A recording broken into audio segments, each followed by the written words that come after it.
beautiful afternoon in Boise, Idaho. The temperature's dipping into the 70s on a late August afternoon. We will certainly take it. It feels like fall as we get ready for this non-conference matchup. NCAA women's soccer, the Idaho State Bengals out of the Big Sky Conference, and the Boise State Broncos out of the Pac-12. Hello to you, Garrett Jones here with you. Chloe Teets kind enough to join us as always. Grateful for her, part of our broadcast this afternoon. Let's take a look at the series history between these two in-state rivals who, as you could expect, have seen each other quite a bit over the years. Boise State has dominated this series head-to-head, 13 wins in the clashes between these two. Last year, a really interesting matchup.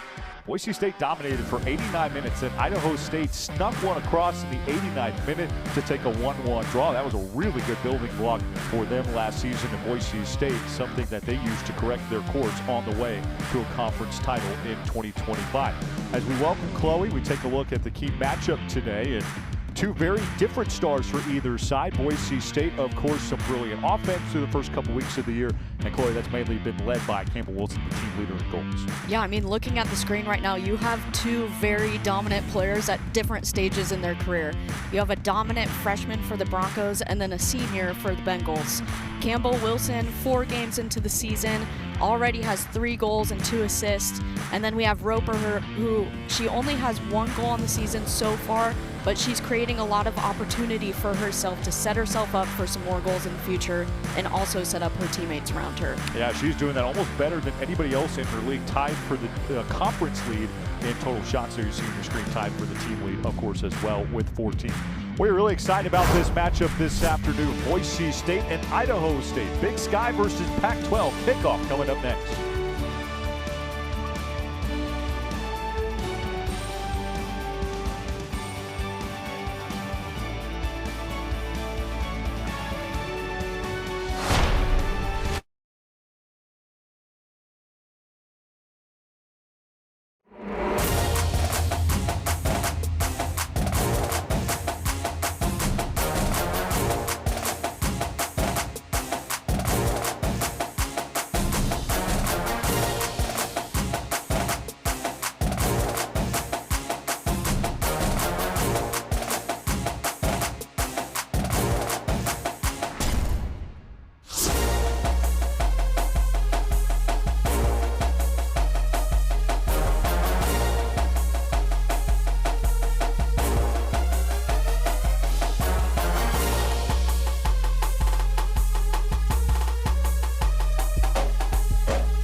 Well, the Idaho State Bengals are on the road looking for a signature result here in Boise this afternoon. Here's their starting lineup. 1 wins, 2 losses, 1 draw so far this year, led by head coach Dustin Downey.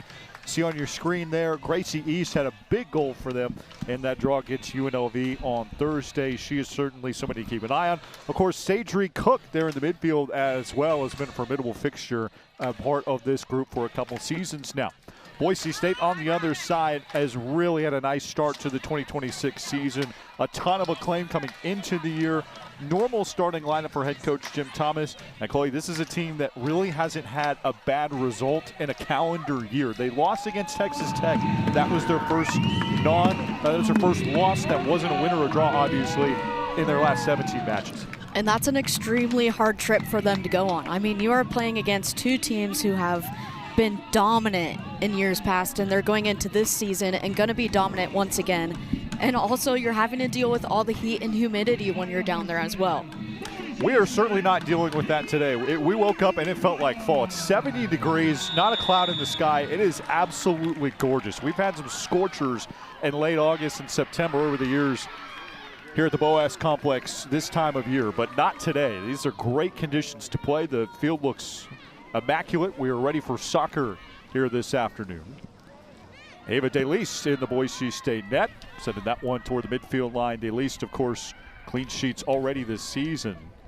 And the opener against Cal State Northridge, and also on the road at SMU.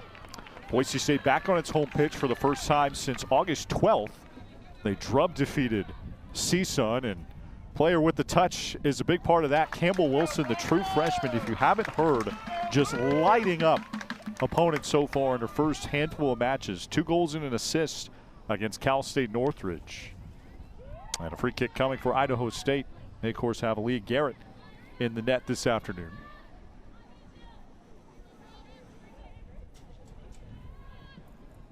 Sent toward the midfield line. Broncos in blue, Idaho State in orange. Bengals really struggling on the road in Boise since 2006. That was their last road win in this series head-to-head. You know they would love to put one over on the Broncos. The last 5 times that these two have matched up, Boise State has won 4. Jillian Anderson coming off the Texas trip back to her hometown. Works it back to Maddie Donovan. Anderson, 11 goals in her Bronco career. Gives it up for Sophie Schmautz. Goal for her against Weber State. And the Broncos' second win of the year. Sierra McClellan puts pressure in the midfield. They work it onside. The referees flag up in the air. That one blown dead. So relief there for Idaho State after the Broncos put together a strong chance. And a moment there for Lane. I mean, I feel like she has just been itching for a goal so far this season. San Diego State transfer. Head coach Jim Thomas's 14th season strolling the sidelines here at Boise State says she's truly had a magical camp and start to the season. It's only a matter of time before that goal comes. Mistakenly said that Aaliyah Garrett's in the net for Idaho State. They're actually rolling with Hannah Weiler. Apologized about that.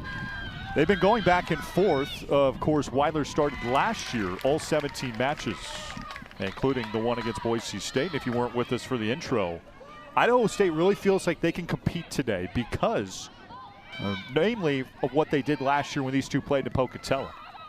Boise State dominated that matchup for 89 minutes, and then Idaho State snuck one by Boise State's keeper today, Ava DeLeast, who went on to win the Conference Freshman of the Year in the Mountain West.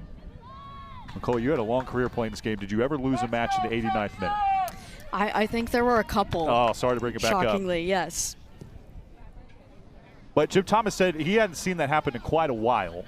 And he said it was frustrating because, you know, they did what they needed to for quite literally almost the entire portion of the game.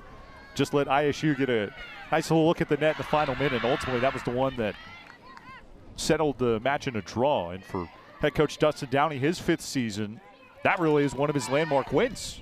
Or draws, I should say, in his tenure, one of his landmark results in his tenure. Previously a UIC assistant, 14 wins so far in his Idaho State career.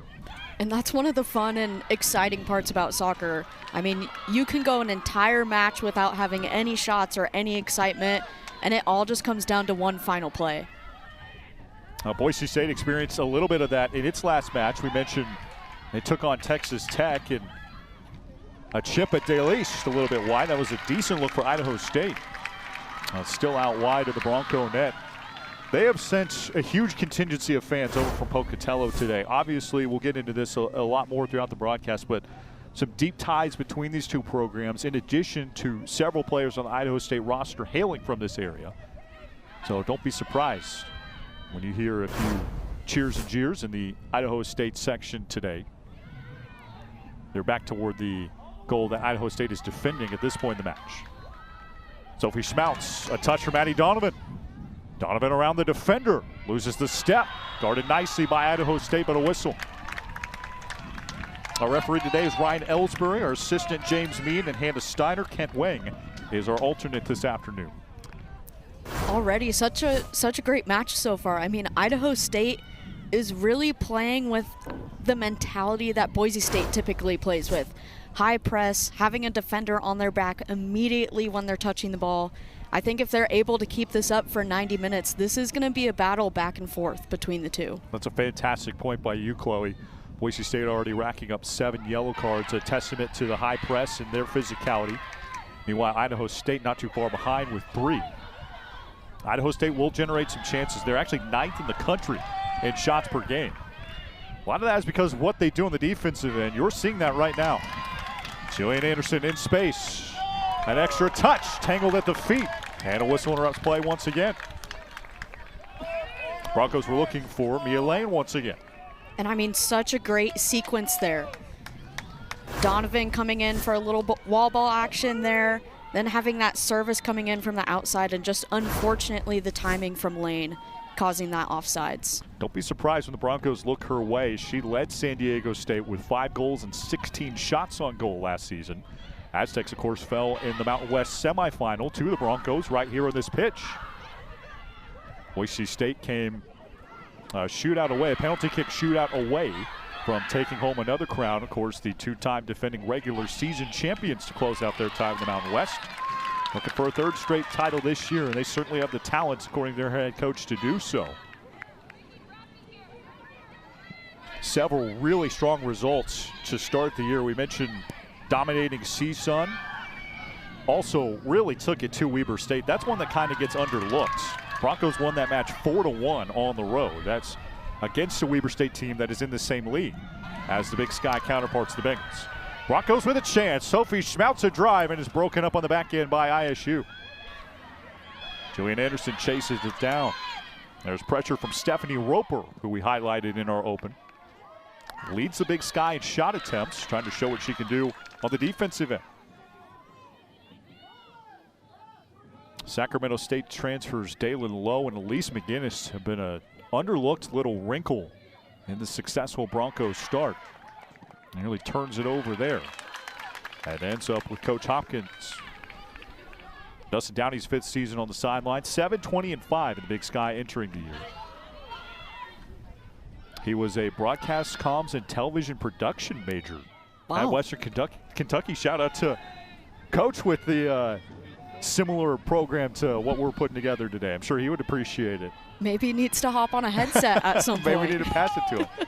Hear from Jim Thomas at halftime, of course, and after the match.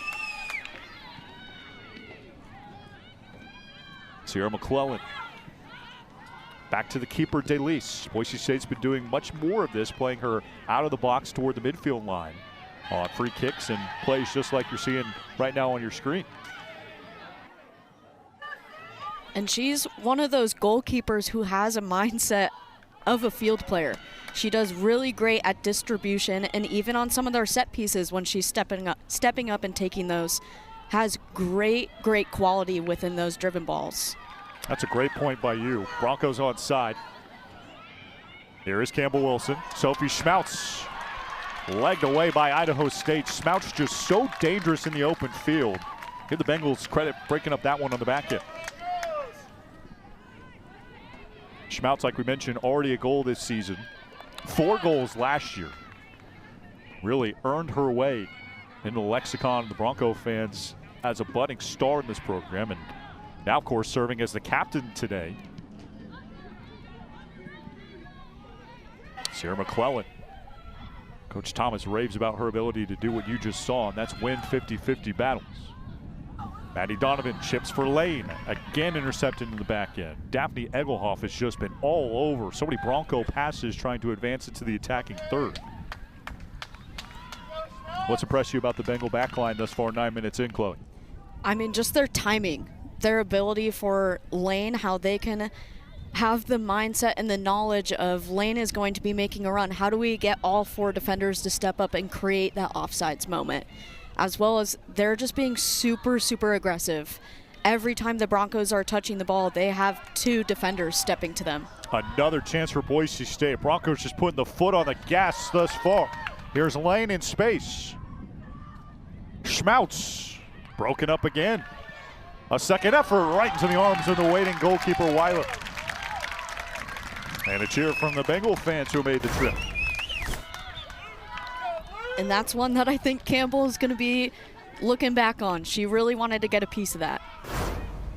Campbell Wilson, of course, just stacking up all kinds of numbers here in the early going in her true freshman season. First-year player at Rocky Mountain High School, 91 goals. That is not a mistake, 91 goals in her preps career here in Idaho. The best player in the state. That was a landmark recruit. Jim Thomas said his staff was just losing it when they landed her. They said it was really a reflection of what they feel like, how far this program has come, that they were able to keep the best player in the state staying nearby and playing at the Pac-12 level. Keep an eye on 25 in blue this afternoon. And I've said it a handful of times. I mean, her senior year at Rocky, she had that D1 mentality with her. She had the confidence already. I mean, she showed up game one and really showed it. Broncos in the midfield. Wilson and Schmautz. That's been the duo thus far this year. And Sophie just resets with Weiler. 6 saves against Cal State Northridge for her. I mentioned challenging non-conference draw for Idaho State. They played UNLV in a crazy game in Eastern Idaho this past Thursday. How about that one, Chloe? It was 3-3 final as they drew Boise State's former Mountain West rival. It's a pretty good result for this team, isn't it? Great result. I mean, UNLV is one of those scrappy teams. They have the high soccer IQ, but they're also going to have that really, really physical play. Yeah, they had 2 goals from beyond the 40-yard mark. And that's where you really give their coaching staff some credit. We mentioned Dustin Downey's 5th season.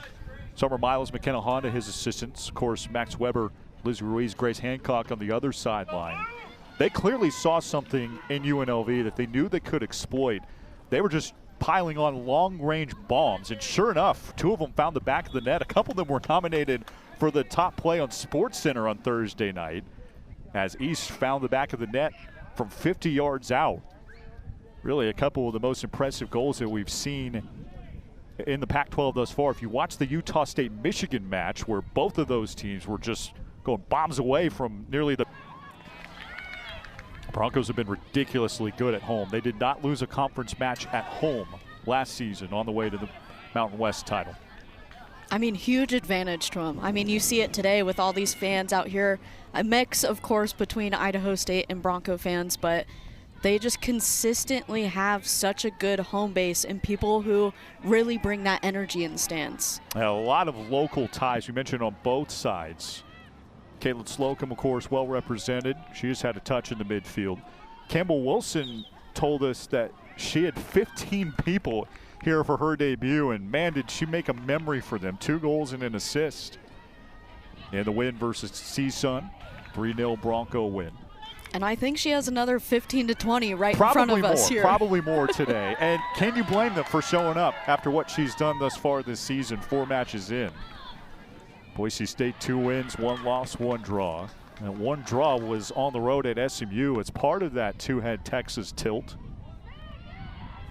Don't overlook in those matches, by the way, that the kick time temperatures in Dallas and Lubbock, respectively, were 105 and 110.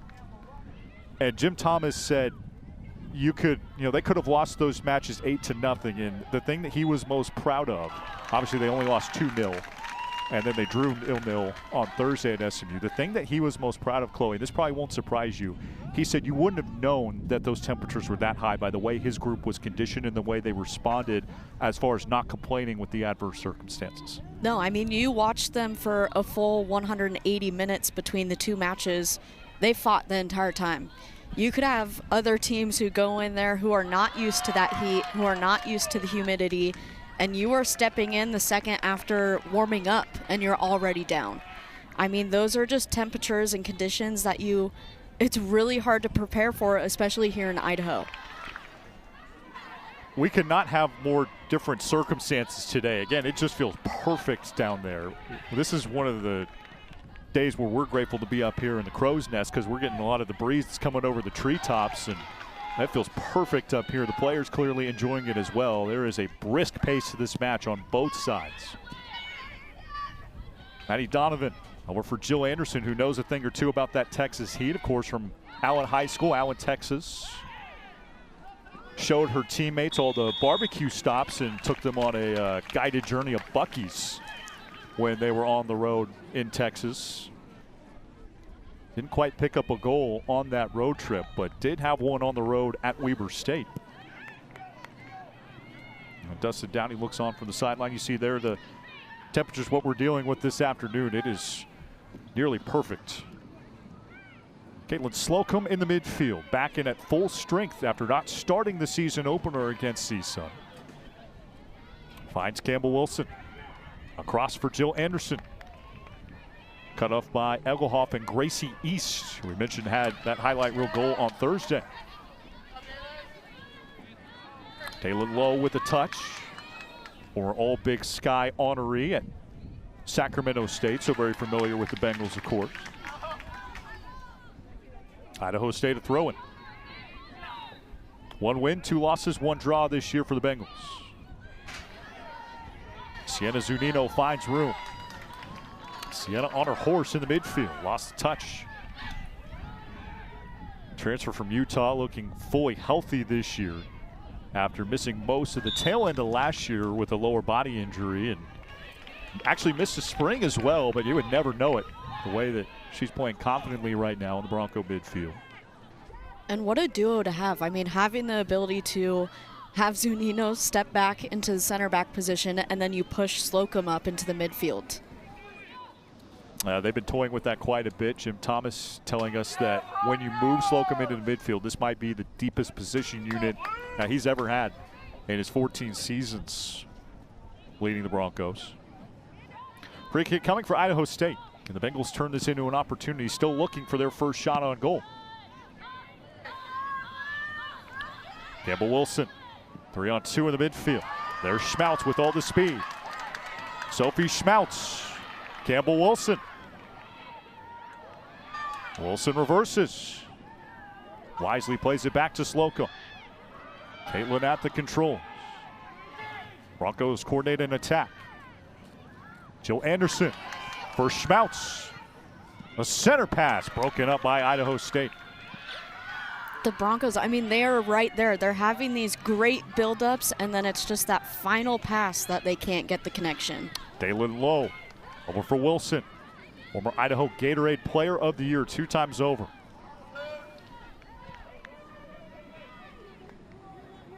Frankie McGuire lets it rip. Deflected by Parker Sullivan, who's also scored a goal this year. Boy, Sullivan, East, and Egelhoff are really hard to get around right now in the Idaho State back end. Wilson goes down, brought down hard.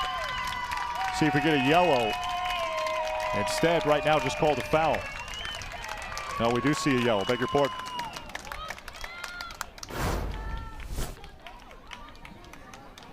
There's one more look at it. It's that high press moment that starts with Lane and then creates that foul in order to have this free kick for the Broncos. Campbell Wilson, maybe with a welcome to D1 soccer moment there. Of course, had a ton of success here early on. They definitely have their eyes on her number today. Yeah. I mean, when she has the ball at her feet, there's 4 defenders around her at times. A lot of Broncos, and of course, Coach Thomas talked about this. Idaho State clearly is motivated to play this match. Tambry Bell, who of course we'll talk much more about the Bell family throughout the match, said that part of why Idaho State plays with a chip on her shoulder is that in her estimation, a lot of players on that roster wanted to play here. And what Jim Thomas has described as the flagship program in the state. And certainly felt like that would add an extra layer to this match, and boy has it the first 18 minutes with the clock stopped. I mean, you're seeing it. You not only have the rivalry within your conference, but then a rivalry between University of Idaho and then Idaho State. So, I mean, this trio of teams is always so unique and fun to watch. Yeah, of course, U of I up in Moscow, certainly in that mix. Of course, the Bengals will see them later this year. Broncos saw them last year in the Kibbe Dome and drew. Jill Anderson. Caitlin Slocum getting a quick word in before she cuts it loose.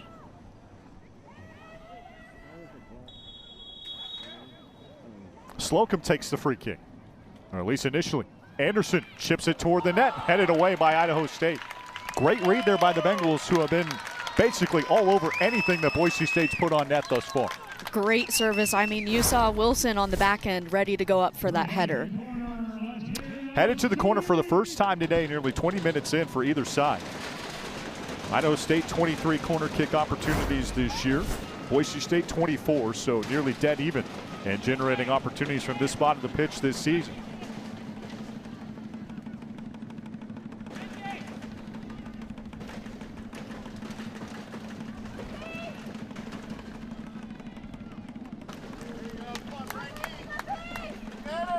Joe Anderson lets it go. McGuire with a header chance. It's loose and kicked into the back of the net. Sophie Schmeltz, right place, right time. Boise State takes a 1-0 lead. Great opportunity there for the Broncos. I mean, I don't think you and I have seen them score off of a corner kick in the last 2 seasons. So this is a really, really great move for them. I mean, we've really needed to see where is their confidence going to come out of those 50-50 service balls. Mia Lane was all over that one too. We'll see where it's officially scored as, but again, we talked about the Bronco aggressiveness, specifically with Sophie Schmeltz. Comes out with a different mentality at the start of matches. You saw that in the loss at Texas Tech. She had a shot on goal in the first minute of that match. Sure enough, here today, she's been out and running and scores in the 19th minute to open up the scoring this afternoon. Schmeltz, the second of her season as it's scored right now, and of course, the 6th in her young Bronco career.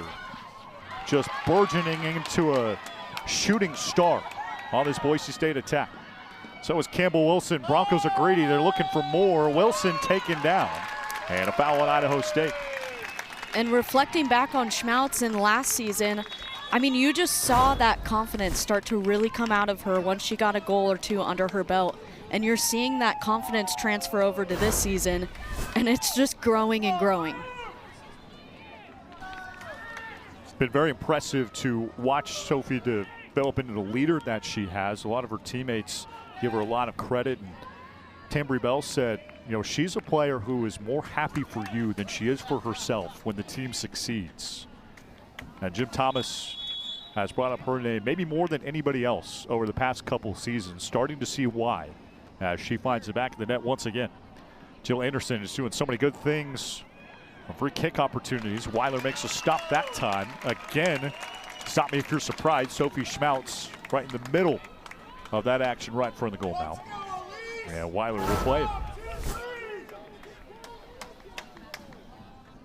Idaho State, like we said, if you're a Bengal fan, no reason to be discouraged thus far. They will generate opportunities based on what we've seen this year as Boise State fouls. Over 21.5 shots per game as top 10 in the NCAA. They've actually outshot their opponents 87-46. So if the Bengals can work it into their attacking third, look for them to start to test Ava DeLeast. And look back to a year ago. I mean, it went down all the way to the 89th minute, and they found that opportunity to put one into the back of the net. Again, soccer is that really fun but also frustrating game where you can have nothing happen for 89 minutes, and then the last 30 seconds, finally a moment comes together. That's another fantastic point by you, Chloe, because very likely one goal is not going to be enough to win this match. Don't be surprised if Jim Thomas calls on his group to stay aggressive, looking for that second goal. Especially when you look back to Idaho State putting up 3 in their most recent result against UNLV. Here's the Boise native, Nolan Cromie with the touch. A second chance for Sadri Cook, and it's blasted away. Broncos playing on the back end for one of the first times in this match, 20 minutes in. And substitutions abound for both sides. Elise McGinnis will trot on for Boise State. Sarah McClellan will grab a breather. And we always talked about in my college career, you're up 1-0 and you have to have the mentality of it's a 0-0 match. Even 2-0, it's not that comfortable because they get one more and they're back in the game. It's really when you get to 3 goals and so on, then you can have a little bit more breathing room. Elena Bonnard is into the match, so is Devry Bell. Quincy Knudsen subs on for Idaho State as they head to the corner for the first time today. Samantha Finsky with 2 assists in her season thus far. Looking to generate another here. Idaho State from the corner for the first time today. Jostled in traffic, Boise State gets a foot on it. And Idaho State forced to play it back to Daphne Egelhoff. Gracie East. Julian Anderson to the sideline. All right, we mentioned Devry Bell subbed on, so this feels like a good opportunity to set up the Bell Bowl, one of our major storylines for this afternoon. Devry, of course, is one of 3 Bell Cook family members that you'll see this afternoon. The quarterback over at Idaho State who got a win yesterday. He had 4 touchdowns in that game. Congratulations to them. It extends on down the line to Tambree's brother, Jaden, who was a football player at Idaho State, played linebacker, and then his wife played for Idaho State volleyball. Chloe, were you able to follow all of that? I'm putting the tree together, that's for sure. In case you're following at home, that is an incredible amount of Division I athletes, 6 by this broadcaster's count. And of course, this is a big deal for the Bell family. Both teams took to social media to celebrate the acclaimed Bell Bowl. I'm sure we got a lot of family and friends from the Bell family tuning in this afternoon from all over the state, so appreciate you watching. But all the sisters, especially Tambree, who sat down with Jay Tuss, Bronco Studios Live earlier this week, said this just really means a lot to them to go out and compete. And then Sadri, who we mentioned just had a good look at the net, took it even further on social media saying family bonding, but make it competitive. I feel like it's probably always been competitive, right? No doubt. The parents, of course, were D1 athletes as well at Idaho State. Broncos chip for Lane. Lane sets it up and blasts it again from Egelhoff, who has just been constantly deflecting anything that Boise State gets in the attacking third. McGinnis cuts it loose. Campbell Wilson fighting for space. Able to turn. And a whistle coming back with Idaho State. I'm wondering for the Bell family what Thanksgiving looks like if they do a family football game or anything like that. You got to think that happens to some degree, or at least a soccer match. There has to be something that they do. That's an annual tradition. Get all that fun going. The football players are outnumbered by the soccer players, so you have to think that that's the direction that they lean. Talked with Max Weber about this matchup with the Bell family involved, and he said, more importantly than great athletes, they're great people. And he said he knew that they would be here in attendance, surely with an Idaho State hat or a Bronco shirt, vice versa. They're very proud to support Tambree, who of course is the lone Bronco in that bunch. And then Sadri, like we mentioned, started her career at Weber State. So a lot of Bengal blood, of course, running through the Bells, but Bronco flair with Tambree Bell, who we expect to sub into this match, if not late in this first half, definitely in the second. A valuable Bronco backliner was recruited as an outside back, now an attacker. Over 1,000 minutes in her Bronco career, so significant figure in this Bronco rotation. 25 minutes into the match, the lone goal belonging to Sophie Schmautz and Boise State. Amanda Brayton springs Roper. Maybe 5 feet to the left. That would have turned into a quality chance for Idaho State, but instead out of play as the Broncos sub. And that would have been a really dangerous opportunity for the Bengals there. I mean, you had Lau, who got tangled up a little bit, goes down. I mean, the Bengals would have had a wide open opportunity. Nice cheer from the Bronco fans as Jim Thomas makes his first change. Kayla McKeon is in, so is Olivia Collins and Asia Lawyer. If you haven't seen Boise State this year, that is the #1 strength that Jim Thomas feels like he's got. He said everybody on this roster feels like they have a chance to start, or they should start. And he said, frankly, they're probably right. He said he feels like every player on this team could be a starter to some degree. As Idaho State makes a change, Coach Dustin Downey subbing on Kelly Christensen to play in the midfield. Parker Sullivan will trot off and get a break.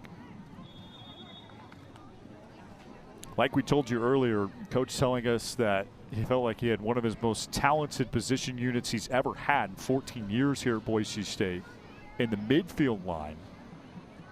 Bring that on down the roster. The amount of talent that the Broncos were not only able to retain but add this past offseason. From a group that finished top 90 in the RPI last year, of course, picking up back-to-back conference regular season crown. Not surprising to see Boise State not only picking up 2 wins in its first 4 tries, but really looking as good as they have through the first 4 matches. Did not trail a match until that Texas Tech match last Sunday. And of course, the Red Raiders picked up a goal late in the first half. So that was 7 halves of just pristine soccer for Boise State to start the year. And also really impressive for the Broncos. I mean, you could see some programs, when you have this deep of a bench, it can create tension within a program. Sure. But I mean, looking down at their bench, they're all cheering for one another, giving high fives, hugs, smiling for everyone. They are a rowdy bunch in the most positive way. Sophie Schmaltz spoke to that point. Tambry Bell added it as well. She said they have a different mentality, but the big thing this year with this group is they're all naturally best friends. As DeLise chips that one just wide, looking for Mia Lane.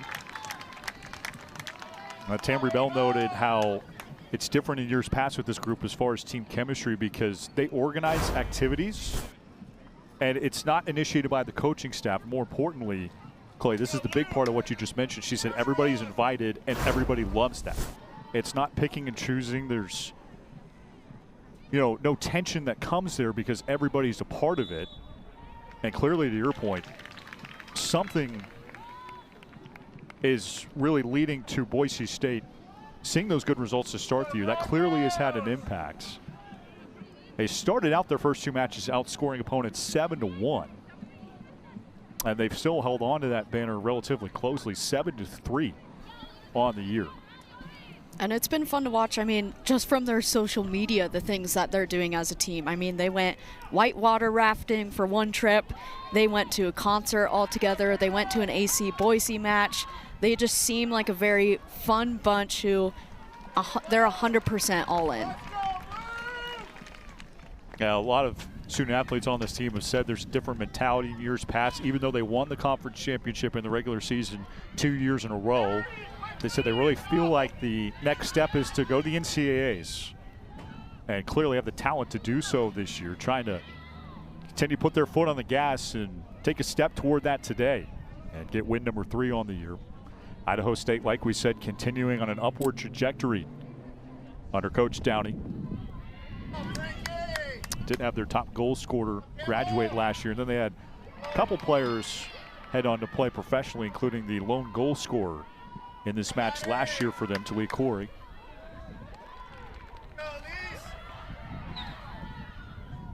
Campbell Wilson trying to cut it off against Brayton, who actually has played every single minute of every single match thus far for Idaho State. Not a player that Coach Downey can take off the pitch under any circumstances, at least thus far in 2026. And you can see it in her play. I mean, she is one of those midfielders who's really calm with the ball on her foot. Maddie Donovan puts the left foot on. Nice touch there for Lane. Olivia College is not quite on the same page. That was about to be a great opportunity for Boise State coming up the left side of the pitch. And she has that speed. I mean, once she has that open space, she is gone. Now, we saw that last year in the season opener against Montana. College just showed that she had some of the best speed in the conference with 2 assists in the first half of that match. Also picked up a goal in the season opener at home against CISA.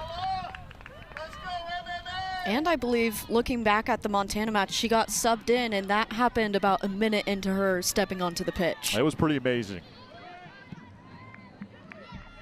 Use this phrase quite often, Chloe, with the game changer status. I don't think anybody embodies that more, especially when the Broncos bring her off the bench, than Olivia College, just because of that sheer speed that you mentioned.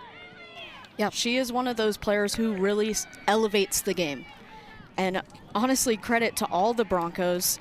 Whenever they make those substitutions, they all come in and have such a positive impact on the match. Well, there's a good look for Idaho State. Sadri Cook taken down. Arguably their best chance of the match thus far. 2 Broncos in the area to converge. And a stoppage 31 minutes into this match. Maddie Donovan willing to apply pressure there and commit the foul as Cook tumbled to the grass. Cook, a dangerous goal scorer, added one against UNLV. Also scored the exhibition loss to BYU, number 15 team in the country. Idaho State fell 5-1 to them. This is their second corner kick of the day.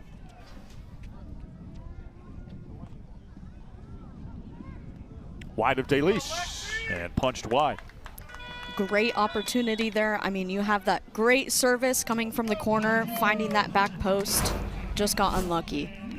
Mia Lane will trot off. Sophia Avalos is on. Lexi Lurwick in as well, and Ella Atherton Turner. Campbell Wilson and Maddie Donovan grabbing a break. And this plays to the point that we were making a couple of minutes ago.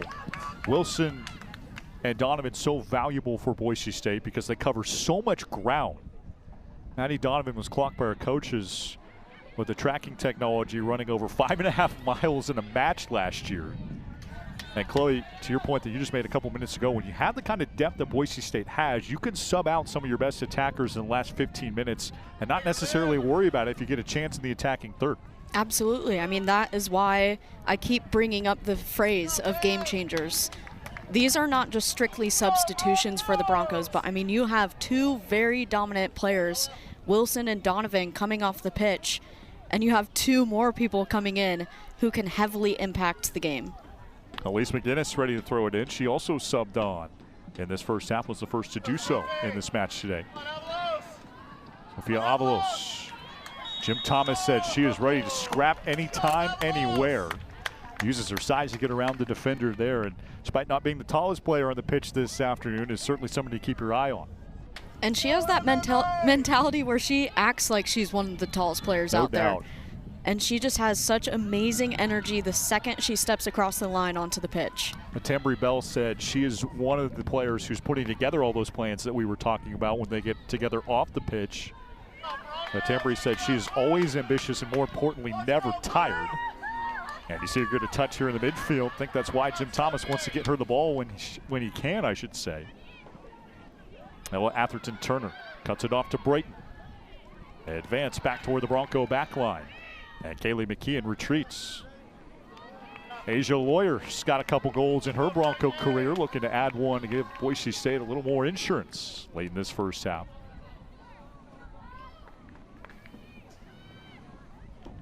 McKeon powers through the midfield. Idaho State sends it wide. Broncos have not lost on their home pitch in a regulation match since mid-September last year against UTEP in a 1-0 non-conference upset. You mentioned the 17-match unbeaten streak that Boise State had. Of course, you mix in the penalty kick loss in the championship match against Utah State last year in that. But it's been a long time since this team had taken an outright regulation loss. Again, I mean, you just feel the home field advantage out here.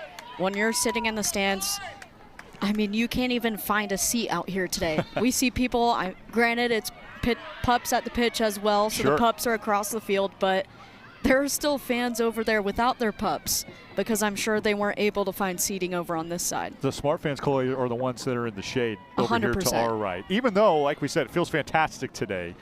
Got to think it feels wonderful in that shade, especially sitting down and watching this highly contested match early. Ava DeLeese played to McGinnis. At least one of 4 goals for the Broncos in that win over Weber State.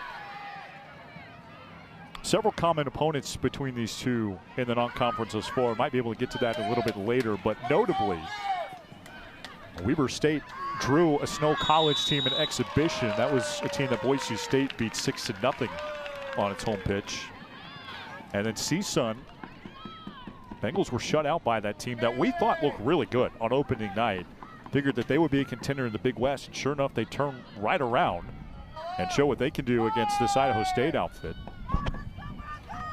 And defensively, CSUN was dominant out here. They were very, very consistent the entire time. Their back four, very solid back four. That's a great point by you, and Jim Thomas noted that too. He said, you know, as good as the results have been this season, like we said, there's really hasn't been a bad result by any means for Boise State to start the year, even with the loss at Texas Tech, still respectable effort. Subs on both sides. Laura Gabona set to come on, so is Emma Kasanev. Boise State ready to sub on Delilah Woods for her home debut. But more to that point, Coach saying the only thing that's kind of eating at him with this team is, he said, one, he felt like that CSUN game could have been 5 or 6-0 with all respect to the Matadors. He felt like Campbell Wilson probably could have had 4 goals in that match, and the Broncos stayed as connected as they were in the first half and the second. And then the second half, or the second part of that, I should say, the loss at Texas Tech, Coach said, you know, as great of an environment as it was at Texas Tech, it was a sold-out environment, not unlike what we got here today. As talented as that Texas Tech roster is, one of the biggest spenders in NIL spending in women's college soccer, he said the thing about it was that Boise State really put together a good enough effort to win. They had some quality chances. Schmaltz had a good look at the net in the first half. So did Campbell Wilson. And then they got the defense and goalkeeping that you needed to compete in a match like that against one of the better teams in the Big 12. And long story short, Coach said he really felt like that was the effort required to win. They just couldn't execute to the degree that they wanted to. He said he's seldom walked away more proud of the effort that his team put together, even in a loss at a Big 12 team. That's a great point. I mean, the Broncos went down there to Tech, and that could be a match where you're chasing for 90 minutes. But they did a great job. They tried to take advantage of the opportunities that they had. They created a lot of good opportunities. And again, they weren't sitting in their defensive third the entire time of the match. Coach told me this week that Texas Tech will make a return trip here to Boise in 2027. Mark your calendars for that one, Bronco Nation. That is going to be an incredible match. You talked about the environment here today, Chloe, and we briefly mentioned the Utah State championship match last year. That's the only other match where we've seen folks on the sideline on the other side, to the far side. That Texas Tech matchup could be a similar environment to that next non-conference season. It will be very interesting to see what the home field advantage plays into that. And again, like you touched on, the fan base coming out here. How is that going to impact not only the travel that Tech is having to do, and also play in a different condition weather-wise? I mean, if you're looking at that game being in August potentially, it's a dry heat here, no humidity, and maybe a little bit easier for Tech. But again, that is a different type of condition to play in. Great point by you. And again, shout out to everybody involved here today. Another phenomenal crowd. There's kind of just been something in the water here over the past couple years at Boaz, turning into a fantastic home field environment. And Boise is really coming to appreciate this team. Nice move there away from the ball. Daphne Egelhoff makes a spin. She has arguably been the most impressive player for Idaho State in this first half. Several deflections and then that nice move on the ball. Game certainly growing in the state of Idaho. 2 professional teams coming down the pipe here in Boise. And then, of course, the quality of talent that you're seeing on both sides. 2 teams on completely different areas of the state. U of I in the mix as well, but Jim Thomas said that he's really proud to wear the flagship crown for this state. In-state rivalry coming down the final minutes of the first half as Idaho State commits a foul. And what has been a very chippy first half, but a respectable level of chippiness. Certainly always expect that to some degree with Boise State, who is, as you noted, Chloe, is one of the most aggressive high presses that you will ever see. And like college soccer. Yeah, and like I touched on earlier, Idaho State is doing a great job at, they're matching the energy of Boise State.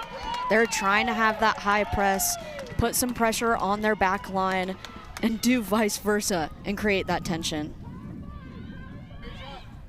Asia Lawyer punches it back to the midfield line, another foul. Looking for Ella Atherton-Turner. And free kick coming for Boise State. 4 shots on goal for the Broncos in the first 45 minutes. 1 corner for Boise State. And as you noted, Chloe, a rare level of efficiency for Boise State. 1-for-1 scoring from the corners in this first half. Meanwhile, 2 for Idaho State. Still no shots on goal for the visitors. Final 5 minutes of this first half. Kaylee Keehan. Good ball into the box, just a little bit wide of Collins. Subs for Boise State, and the bell bowl is now complete. Tamboree is on for the final 4 minutes of this match, playing out there against her sisters. Every Bell, and of course, Sadri Cook, formerly Sadri Bell, out there this afternoon. What a cool moment for that family. She replaces Asia Lawyer. I'm almost wondering where the fan section is right now to see what the out. tension looks like. No doubt. Goal kick coming for Idaho State. Sophie Avalos never lets anything easy by her.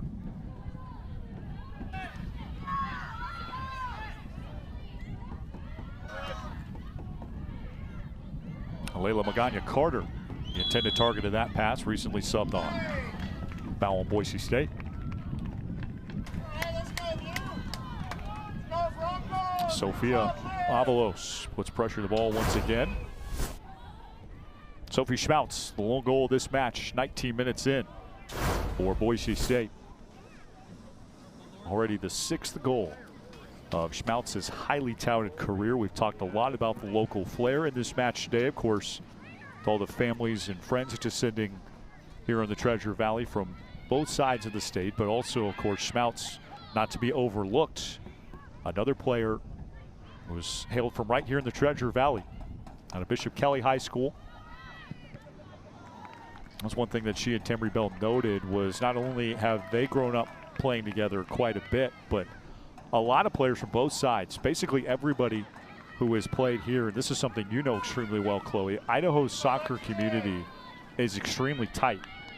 And it's pretty much safe to say that everybody who hails from the state of Idaho has played against each other prior to this point, if not last year in the matchup over in Pocatello lower along the youth ranks.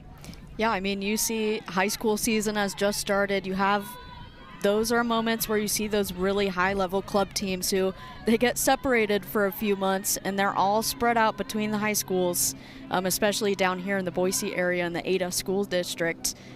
But then you have those players who I've seen throughout the stands, former club teammates walking in.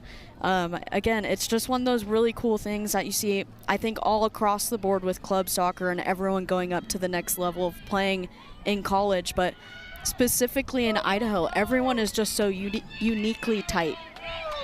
It's definitely provided a fun backdrop for today's game. Definitely the most interesting subplot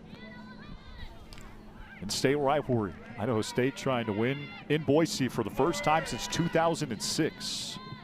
Already chasing this match in the first half, thanks to Schmaut's strike. Boise State, meanwhile, looking to get its 14th all-time win head-to-head in this series, after only the 3rd draw between these two last year. Final 45 seconds of this first half. Ava DeLeast with a sense of urgency, trying to work the ball into the Bronco attacking third. Pop it up for Avalos, and the Broncos offside.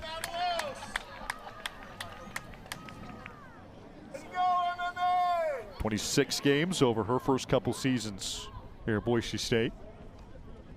I mean, great idea there by Woods, trying to send in that service to Avalos. Again, as an outside back, having that vision. Looking for Collins in the midfield, and very fitting that Amanda Brayton breaks it loose. Almost a good chance there for Idaho State in the final 5 seconds, but it rolls wide of Layla Magana-Carter. And Idaho State ends the first half without a shot on goal. Boise State with 4. Lone goal from Sophie Schmautz, standing tall thus far. Jim Thomas, the head man for Boise State, joining us here at the half. Coach, your team going to the locker room with a 1-0 lead. How do you feel about the first 45 minutes? Oh, great, to be honest. Sluggish. Feels like we've got stuck in second gear, to be honest with you. We'll talk about it. We'll fix it. Coach, what are going to be some keys heading into the second half? Tempo and connection. There's a lot of dawdling on the ball, to be honest with you. And as the half wore on more and more and more, we got slower and slower and slower with the ball. And the decision-making process is happening far too late within their processes. So we'll try and speed them up a little bit and try and get them moving the ball a little quicker. Great insight, Coach. Thanks for your time. We'll see you in the second half. Thanks, you guys. Broncos a 1-0 lead against Sophie Schmautz with the big-time strike. Of course, if you want to hear more of that sultry accent from head coach Jim Thomas, you can join us on the From the Spot podcast, available wherever you get your podcasts. And, of course, head over to the Bronco YouTube page if you want to watch. We'll take a quick break and then be back with much more here at the Pac-12 YouTube page.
Just a gorgeous day for soccer. Really fun first half, especially if you're a Bronco fan. Boise State leads 1-0. Garrett Jones, Chloe Teets, our entire Pac-12 crew here with you this afternoon. And for Boise State, that one goal from Sophie Schmautz, enough thus far. Of course, Schmautz picking up her second goal of the season and the first 5 matches this year in front of another great crowd. Great weather this afternoon. And because we got your first half highlights for you, and we mentioned that one goal from Sophie Schmautz. That was what really stood out. Boise State generated a couple good counters and a couple sustained attacks in the first half, and then Chloe was about cleaning up the mess for Sophie Schmautz in the goal mouth. And that's kind of what happens on corner kicks. If you aren't going to get it on the first one, there's going to be some chaos within that box. How are you going to really sell out and try and put the ball in the back of the net? And she did a great job there. That was a great catch by you. That is the first time that the Broncos have had a goal off a corner kick in several matches here at the Boas Complex. And that's the lone goal scoring that we've seen here in the first half. On to the physical play. And, of course, if you've seen Boise State play before, you certainly should be expecting this. But, Chloe, Idaho State, as expected, raising its level of play today to try to match the Broncos and play with them in this first half. And clearly they have, down by just a goal. And reflecting to our opener with Campbell Wilson, where they are very high press. They're going to go at you full speed the entire time, and they've done a great job doing that. Yeah, those were great catches by our crew. Again, there were several Broncos on the pitch in the first half, more so, especially when you go back and look at them in a highlight package like that. Got to look at our first half stats here. And Chloe, you mentioned the physical play, 12 fouls between the two groups. Anything else stand out to you as you take a look at these? Really, it's that shot count. Idaho State, how are you going to link together a few more passes, create some more opportunities in the attacking third?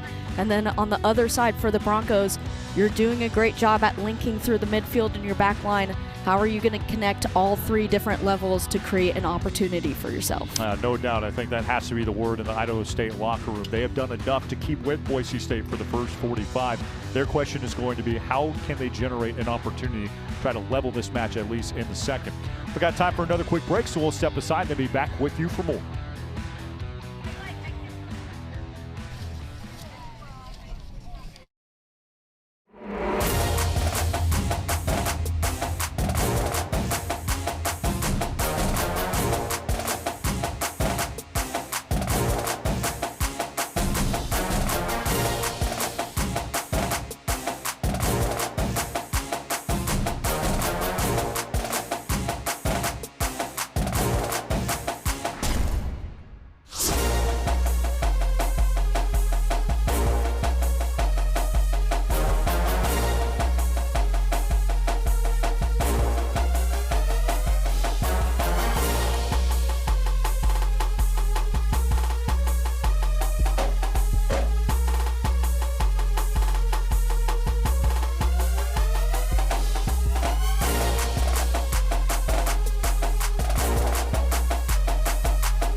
Still so cool for Bronco fans to see that Pac-12 logo. Of course, our second ever broadcast here on the Pac-12 YouTube page. Glad that you're with us. A 1-0 Boise State lead at the break. And we mentioned this in the first half. A lot of cool subplots to this match, but this has to take the cake. Of course, there are 3 different sisters playing in this game this afternoon. Tambry Bell, Sadri Cook, of course, and then Devry Bell, 3 sisters from Pocatello, all played at Highland High School, some of the best soccer players that have ever come through the state. Of course, Sadri, one of the best players to ever play for this Idaho State program. You see Tambry here continuing to get better and better as a Bronco. Devry, of course, you see there 95 points in 56 games. That's Campbell Wilson territory. Tambry enjoyed a decorated high school career as well. It was really cool hearing from her this week, and she said she got nothing but love for Idaho State, nothing but love for her sisters, but she just wanted to do something different and try a different area of the state, try a different program. And sure enough, Chloe, it's worked out well for her so far playing for the Blue and Orange. Yeah, and I mean, she's really made a name for herself around here. So I think it's such a cool and culminating moment for all 3 sisters. And like you mentioned, at home as well. All right, another thing we're keeping our eye on so far has been the Pac-12 in the non-conference and several different storylines that we're monitoring. See there, the new insignia here at the Boas Complex, Boise State in its first year in this league. Of course, the highest non-conference RPI will be producing the hosts of the tournament. And Texas State, Chloe, so far the leader in the clubhouse after that win over Baylor this past week.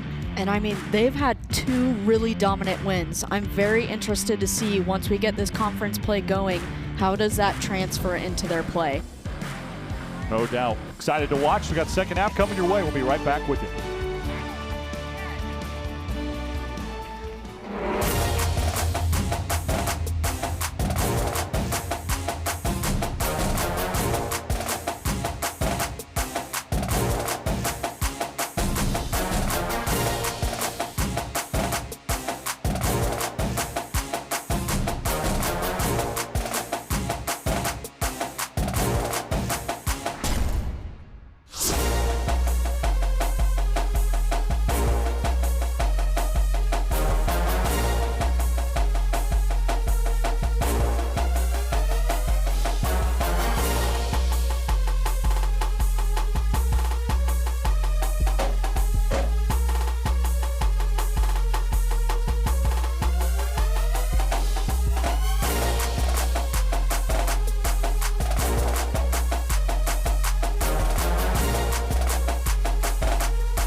I'm glad that you're with us. Second half action ready to commence here in Idaho's capital in this in-state matchup. Gem State, Garrett Jones, Chloe Tietz, our entire team here with you this afternoon. Boise State a 1-0 lead on the Sophie Schmautz 19th minute strike. Idaho State, see them warming up on their side of the pitch.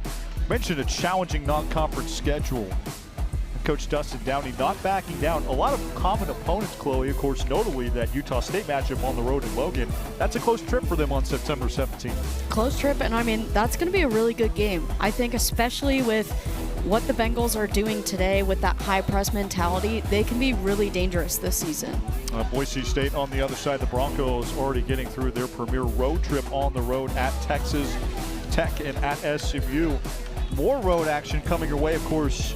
Come back out Thursday, so great seats available for that game on the 3rd. And then a 2-game roadie at Cal State Bakersfield, at Portland State. Of course, they'll come back to Boise and go to class and train here in the Boise Soccer Complex in between then. But certainly a matter of revenge last year. If you remember, Cal State Bakersfield came here to Boise and got one of its signature wins in program history, upsetting the Broncos. Then that UCSD team on Thursday, I believe that is the first matchup ever between Boise State and that program, formerly a D2 stalwart. And the Broncos having a lot of flashbacks from last year. I mean, the match today, having the 1-1 draw last year, and then again, Cal State Bakersfield, you're making that trip. How are you going to reflect on that from last year and go into that match? Great point by you, Chloe. Idaho State looking for an equalizer. As they flip ends of the pitch, Boise State, meanwhile, knows that it will probably take more than one to secure a win here this afternoon on its home pitch. Bengals out and running. They spring around Donovan. Maddie, one of the fastest players in the Pac-12, and she cuts it off in the corner. Nicely done by Boise State on the back end. Coach Jim Thomas, 14th season leading Boise State, told us at the break that he wants to see his group a little more crisper in its execution. Idaho State able to take advantage of the lack of control in that area thus far. Broncos do get a throw in from the far side. And another key point is, how are they going to find that tempo? He really wanted them to come into this second half. How do you find that tempo? Idaho State really came at you for 45 minutes with that high press. How do you counterbalance that when that is your typical game plan? Idaho State will certainly be looking to generate more opportunities. If you weren't with us for the first half, top 10 in the country in generating shots. Boise State has just kept them completely perplexed, looking for opportunities in this match thus far. No shots on goal for the visitors. 2 corners, including one in the tail end of that first half. The Bronco defense just suffocating the Bengal attack here through the first 45 minutes and change. Played behind. Avalos leaves it for Donovan, and intercepted by the Boise local Nolan Cromie, who was a star at Boise High with Grace Hatch. Another local star, Sophie Schmautz, the lone goal scorer in this match, out of Bishop Kelly High. Caitlin Slocum walks it in, finds Schmautz. Sophie's onside, tried to chip to keeper and left it a little bit short.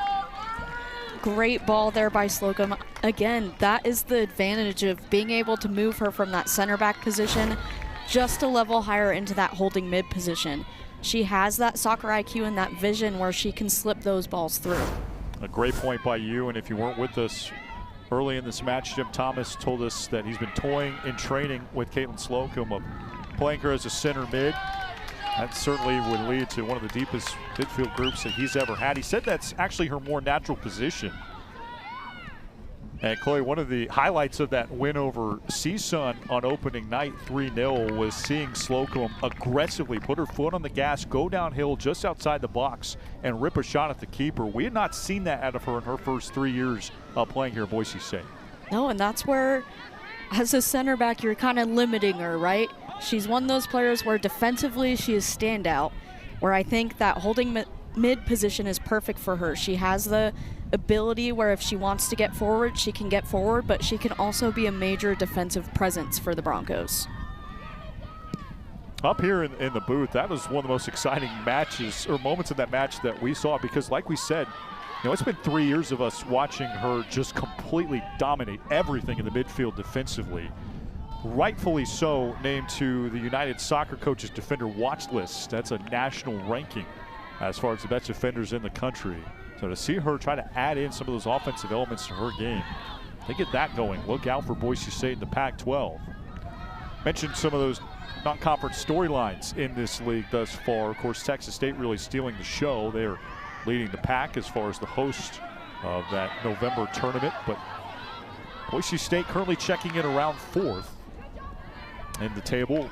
Last check this morning, and that's just a notch off of where they were picked in the preseason order finish. Of course, Texas State number 1, Utah State number 2, and the Broncos right there at number 3. They're right about, I should say, where they should be. And I mean, looking into the match today so far, I think they're holding that number 3 spot, but in order to get to 2 and that top spot, you have to really solidify and clean up those small moments. There's a moment right here with Schmaltz where your touch is just off. It's small things like that that you clean up, then you're creating a lot more opportunities for yourself to grow. Throwing for the Broncos and Frankie McGuire. Gonzaga, meanwhile, you saw that graphic at halftime put together by our team. They also have impressed thus far, a little bit higher than their predicted order finish. Boise State, of course, will see them on October 4th. And the home conference opener, road conference opener, October 1st against San Diego State. Wilson, wow! What a strike! Campbell Wilson does it again. Her 3rd goal in her 2nd home match. And Boise State opens up a 2-0 lead on a golazo from Wilson. Holy smokes. I mean, that is one that you dream of. Upper 90. And she needed that moment. I mean, she just needed something where you take a touch, you pick your head up, and you send it. Such a great finish there. Campbell Wilson has been dreaming about that moment, to Chloe's point, since she was strolling these sidelines as a ball girl. Grew up coming to Bronco games as a kid. Absolutely dominated at Rocky Mountain High School. 91 goals, 25 assists, 207 career matches. 207 points, I should say.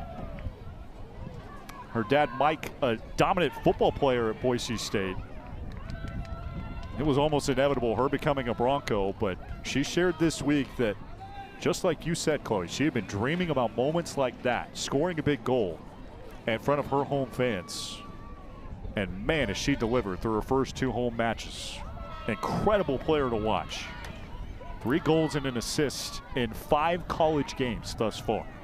And like you touched on in the first half, I mean, such a massive player that the Broncos got from their home state, top player in the entire state, and she decided to come here and play with the Bronco logo on her chest.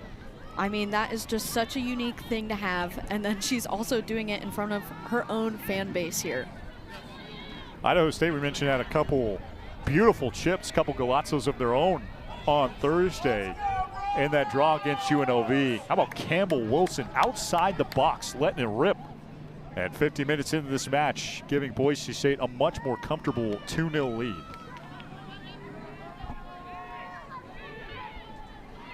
Now, Broncos certainly looking for more. Saw this against CSUN. They are not content to just sit on a 1-0 or 2-0 lead. They want more in this second half. 2 goals and 5 shots on goal, and 1 for 1 in the corners today.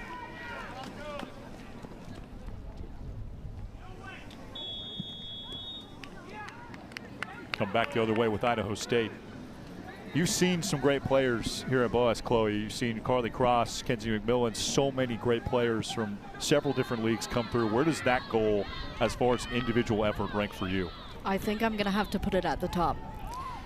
I mean, it certainly felt like it watching it live. Yes, her ability to strike the ball. I mean, in the first home game here at Boas, I gave her the nickname of Triple C, because you just see her out there. She's cool. Schmaltz has a brace. And an assist by Wilson. Sophie Schmaltz with her 2nd of the day, hitting the celly to follow. And Boise State running away with this one. It's 3-0. And again, just another duo. Well, Campbell Wilson, when talking about her first college goal, gave Sophie a ton of credit for a great ball. Here this time, the shoes on the other foot. A great ball from Wilson. She finds Schmaltz. 2 minutes, 2 Bronco goals, and blood in the water for Idaho State here in the second half of this match. And a great moment there by Schmaltz. I mean, that's when a goalkeeper is coming out on you, you really get tested of your patience and how calm you're going to be in that moment and finding a way to place the ball around the keeper. Jim Thomas, a lot of praise for Schmaltz coming into the season. He said, you know, she's not a kid anymore. She is an upperclassman, a junior, and one of the leaders of this team. There's a stretch in conference play last year where she really took over. Had goals in back-to-back October matches, and that was really where the Sophie Schmautz that you're seeing on your screen right now came to be. And that player is in full force right now with a brace this afternoon against Idaho State. And another accolade racked up by Wilson. Already her third assist of her college career to go with 3 goals. I want to know what the halftime talk was today. Sure. Because they have come out in the second 45 minutes, way different team. Well, to that point, Chloe, you were right on the money in the first half when you said they have really limited Campbell Wilson. What do you feel like has changed for Boise State in this second half, already generating an opportunity for her to put up a goal and an assist? I feel like for herself, she's taking a moment to breathe, realizing when she has those defenders around her, but also you have her teammates around her who are finding their own opportunities. Frankie McGuire not giving up. How about that effort? Frankie demonstrative there, not liking the call. Idaho State with a free kick. McGuire was completely selling out for that chance. Taking on 2 defenders trying to get the ball off the pitch. Here's one more look at this. That is hard to try to win that battle when you are completely outmanned. I don't think in 26 years I've seen a battle like that on the soccer field. We're seeing a lot of firsts this afternoon. But I mean, that's a testament to the grit that the Broncos have. Jim Thomas not only loves that grit that you mentioned from McGuire, also her personality. She's one of the vocal leaders of this team. Provides a lot of comedic relief at practices and in games. And giving us a moment of levity there too. Not toward her effort, just with the situation. Like you said, Chloe, you don't see plays like that very often. Sienna Zunino with a touch for Boise State. Back to Ava DeLeast, who, I mean, we have not mentioned Ava hardly at all this afternoon. Already 2 clean sheets on the 2026 season and well on her way to perhaps a 3rd. Still got plenty of time for Idaho State to try to mount a counter and try to at least test DeLeast, who was the Mountain West Freshman of the Year and defensive newcomer of the year. Mountain West defensive MVP last year. Boise State generating more chances in the attacking 3rd. And Frankie McGuire another throw-in. It's been really fun the last 2 seasons to see the freshmen come in and really make their mark with this Broncos program. I mean, you have DeLeast coming in as a super confident goalkeeper, Wilson coming in for year 2 as another standout freshman, and also the transfers that the Broncos have been able to attain. 6 conference titles for Jim Thomas. 2 of those coming by way of the tournaments. Obviously is figured out a way to sustain this program and keep it successful over 14 seasons. But the thing that's been different for this group, when you ask them over the past 3 seasons now of this group playing at a nationally acclaimed high level, top 100 team in the last ratings of the RPI, you have to figure they will be way up that mark, maybe even the top 50 when those release in a couple weeks.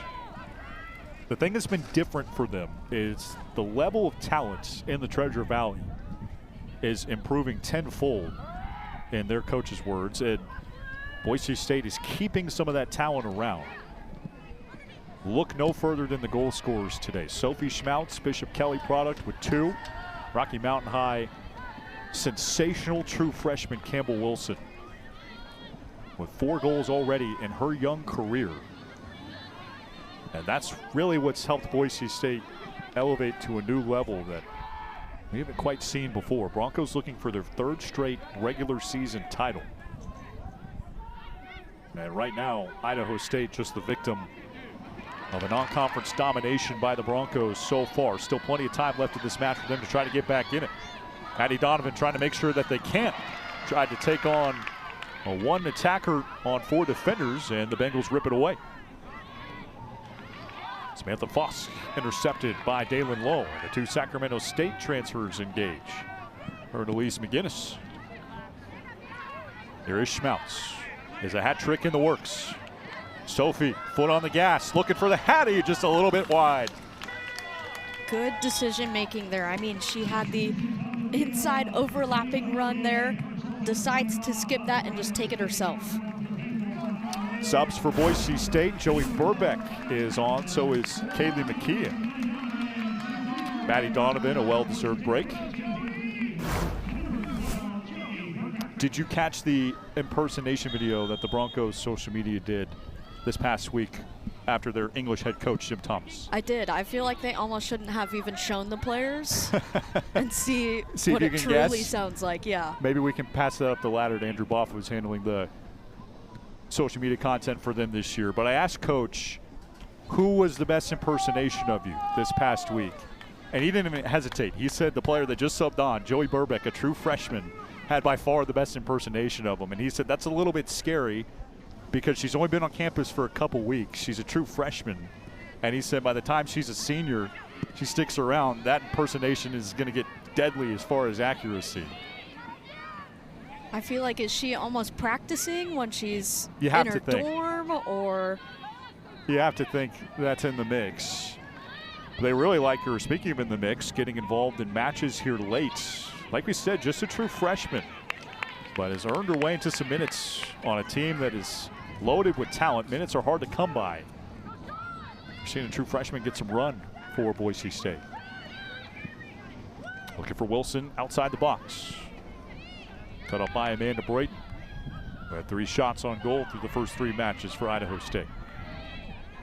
Frankie McGuire on the Pac-12 logo. Broncos' second ever match in this conference at home. McKeon over for McGuire. Now Idaho State trying to set up an attack. There's the captain, Cook, playing on the same pitch as 2 of her sisters. Wrestled down by McGuire. And a foul on Boise State. Wait, Coach Thomas told us that Frankie's turned into a very vocal leader for this team. Don't think we've quite seen her that demonstrative as far as disputing calls. And more importantly, Chloe, you played this game. You know that's a sign of a player getting more comfortable in their own skin, especially when you're up 3-0. Most definitely. I mean, it's been really fun to watch her grow with her social media presence and her presence on campus just overall. And to see her finally get that little bit of an edge to her play out here on the pitch. That's a great way to describe it. Certainly seems like she does have an edge in her senior season. Gracie East had a goal against UNLV. Looking for one there, but unfortunately for them, they're just not quite able to chip the keeper like they were against the Lady Rebels. David DeLeast has not been challenged today. No shots on goal through the first 60 for Idaho State. Of course, DeLeast just dominant so far this year. Only letting the 3 goals past, 1 in a 4-1 blowout win against Weber State. You can certainly afford letting 1 get by. And then 2 scored by just sheer power of will against what Jim Thomas said was the most physical and most imposing team possibly that he's ever coached in 14 years here at Boise State. Texas Tech is loaded to the gills in every single sport because of their NIL investment, and Jim said he's seen that trickle down to women's soccer. Said they just have the tallest, quickest, most physically built roster that he's ever seen his team compete against. And even with the 2-0 defeat, we told you in the first half, he said he was maybe most impressed by an effort from his team that he's ever had in that loss last Sunday. That is why. And some good scheduling by he and Max Weber, too, to give their team a bit of a buffer. There was no midweek game this week for Boise State. Especially, too, you're going down there for a 2-game series, and I touched on it already, but just the weather conditions. You are not used to that heat or that humidity. You play against SMU for the first game in that series, then you're going to Texas Tech for the back end of the trip, and you were still competing for 90 minutes. Very well-deserved substitutions for a trio of Broncos. Frankie McGuire is off, so is Campbell Wilson and Sophie Schmautz. So this is a great chance for Boise State to dip deep into its reserves and try to push across another insurance goal. The physicality continues to dial up here in the second half. If you weren't with us for the first half, we had 12 whistles, 12 different fouls between these two teams as they chalk up the physicality. Look out. A dicey spot sent just wide by Kasanev. Ava DeLeese was way out of the box trying to play that ball, and again, to her point about the physical play, Idaho State right on her, and it led to a chance there for the senior from France. And that's a moment where maybe, I don't know if it was a lack of communication coming from a center back or just DeLeese. That's probably a ball that you just immediately clear rather than taking that first touch. A testament to how much Ava DeLeese has grown. Chloe, we saw her get burned by a play just like that. The opening minutes of a Weber State match, that was in late August of last year, so we're coming up on a calendar year of that. And that cost her. The Broncos gave up a goal. And to your point, starting to see some of the results of her get more experience, more minutes in that net, where sure, they'll be able to review that film with her this week and work on that mistake, but it didn't cost the Broncos a goal allowed as Slocum lets it rip. So there's her second shot of the season on goal at home this year. And like you were touching on with DeLeese, that's kind of just one of those freshman moments. It was. You're back in the big game. Time to get used to it. And then you saw it the second that game was done and heading into the next match. She was ready to go. She knew she had made that mistake. She was ready to grow and build her confidence from that. Now, the Broncos ended up losing that match to Weber State. That was part of an extremely strange non-conference home losing streak where they basically went a month between goals at home. It feels like a completely different team. And that was about this time last year, went well into mid-September. And Jim Thomas, clocked it from the very point. He said, that schedule last year wasn't good enough for us to get in by way of RPI anyway. We're going to have to win the tournament. It was more of a transition year, and the start of the season determined that. And he said that was one of the most proud he's ever been of a team because it was supposed to be a year where they just focused on getting better and getting players more experience, but sure enough, they ended up winning a conference championship out of it anyway. And since that point, we told you the 17-match unbeaten streak. And now well on their way to what could be win number 3 already in their first 5 tries in 2026. Dembry Bell goes down. Layla Magana-Carter commits a foul. No sister-on-sister crime there, by the way. I was going to say, we haven't no seen that yet. bell-on-bell violence yet. We haven't seen that yet. The coach has told us this week to watch out for that because Jim jokes that maybe he would move Tambry out of position and try to get a matchup with her sisters, try to see what happened. But if you weren't with us for that first half or halftime where we had the graphic, of course, 3 different sisters, all from one family, playing in this match today. A very special moment for the Bell family. Of course, Sadri Cook, married to quarterback Jordan Cook. Idaho State football victorious yesterday. Congratulations to them. Broncos with a big one to win up their season this Saturday at Oregon. Number 2 team in the nation. And a lot of eyes will be on that one as Boise State again picked to win the Pac-12 this season. Again picked to win their league in the new look Pac-12 conference.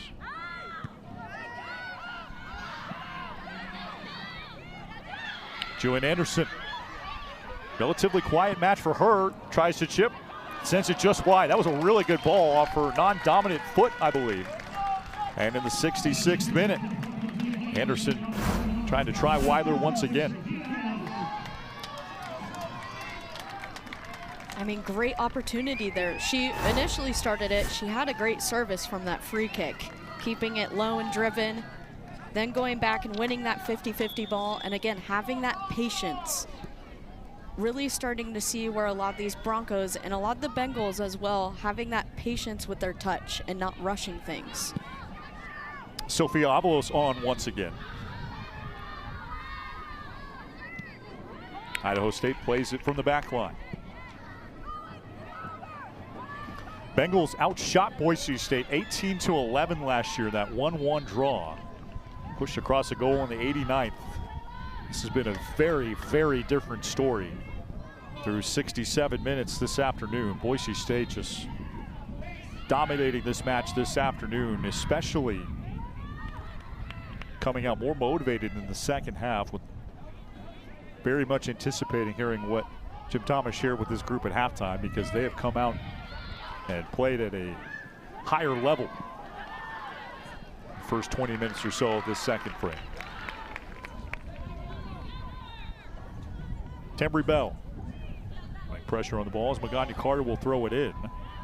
She's all the way from New Mexico, transferred from the Lobos. There are several internationals as part of this roster in Pocatello. Laura Gavona from Hungary. Lucia Stritske from Germany. Casanave, who had that chance toward Delise earlier in the second half, is from France. And Sophia Wolf, another contributor from Germany. Pocatello obviously difficult to recruit to for Dustin Downey, and continuing to try to improve this program, so they've turned to more of an international pool. It'll be very interesting to see what kind of direction this group can head toward. 1-2-1 as they approach Big Sky play. They have their opener on October 1st as well against Eastern Washington.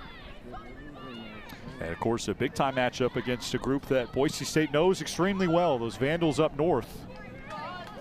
In the Kibbe Dome on October 4th. One of the coolest environments for college soccer in the country, period. Broncos experienced that last year and drew 1-1 up in Moscow. And that's always a really fun one to look forward to. I mean, it's a battle of the domes. Who's going to be the outright winner and have the best dome between Idaho and Idaho State? Victoria Block is on, and so is Joey Burbeck. Alexi Lurwick enters the fold. So several true freshmen get some run. Grace Hatch will sub in at the next dead ball. This is about what we expected for the second half, of Boise State still very much in control. That is what they call the battle of the football teams, at least. The battle of the domes between the Bengals and the Vandals. Idaho State certainly looking forward to that matchup here in a couple weeks. Gracie East gonna shuffle around a Bronco defender. Olivia Collins cuts it off. And Hannah Weiler will stop it. So all 17 matches started last year. Broncos saw her in that matchup against August. Aaliyah Garrett has been putting pressure on her with a clean sheet against Cal State Berkeley. Actually was named the Big Sky Defensive Player of the Week, but Coach Downey rolling with his starter here this afternoon in Boise. And Weiler at times has shown an ability to stop the coordinated Bronco attack with 3 saves this afternoon, but certainly from our vantage point, this one has been about just the Broncos having more firepower and more high-end talent. Campbell Wilson with the goals, Sophia Avalos applying pressure as well, and then of course Sophie Schmautz with the brace this afternoon.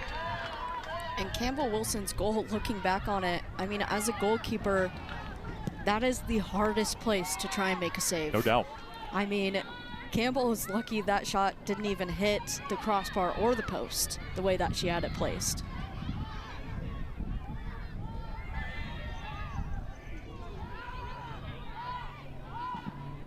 That's one that you practice on your own when you're growing up, I'm sure, right? The strike from outside the box, big moment, big matchup, in-state rivalry, going for that top right corner, and sure enough, it pays off for Wilson if she did practice it. Most definitely. It's one of those where you're out taking reps by yourself and your own mental highlight reel.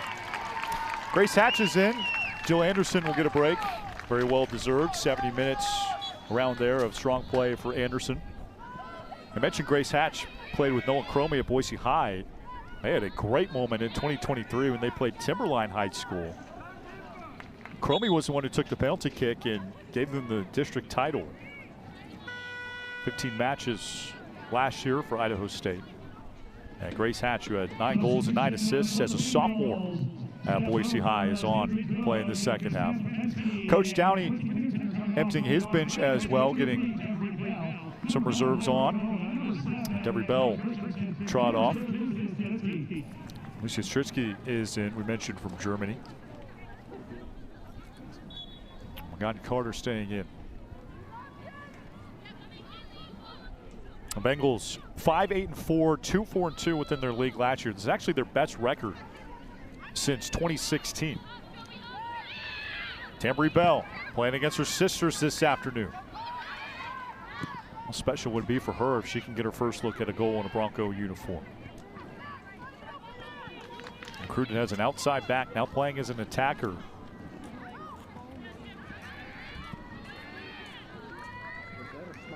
said she always wanted to do something different, and not out of disrespect by any means to the Bengals, which clearly mean a lot to her family.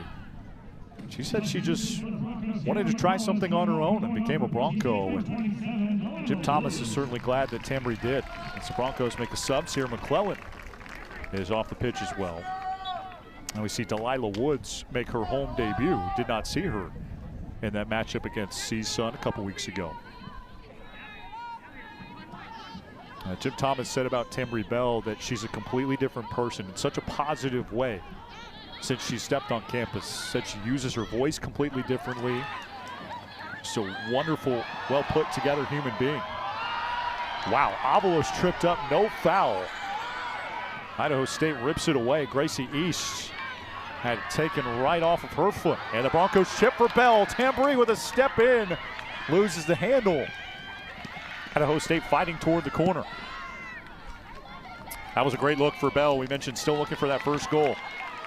Wow, and big moment there. Might have been a foul on the Bengals. Got a lot of Bronco fans out here rowdy. You would think this is a 0-0 match right now, by the way that they contested that foul. Kind of felt like the same energy that we felt last November watching the championship match as the Broncos fell to Utah State. That was a level of intensity we haven't seen at the Boise Soccer Complex. That certainly felt like a little bit of that. And I think we're going to see in these last 16-ish minutes, this is where that rivalry starts to come out. And also where it starts to build up a lot of tension. These are the moments where on both sides you don't want to have those little knick-knack fouls. I went chip toward Protest Road. New ball in play. Final 15 minutes here for the Boise Complex.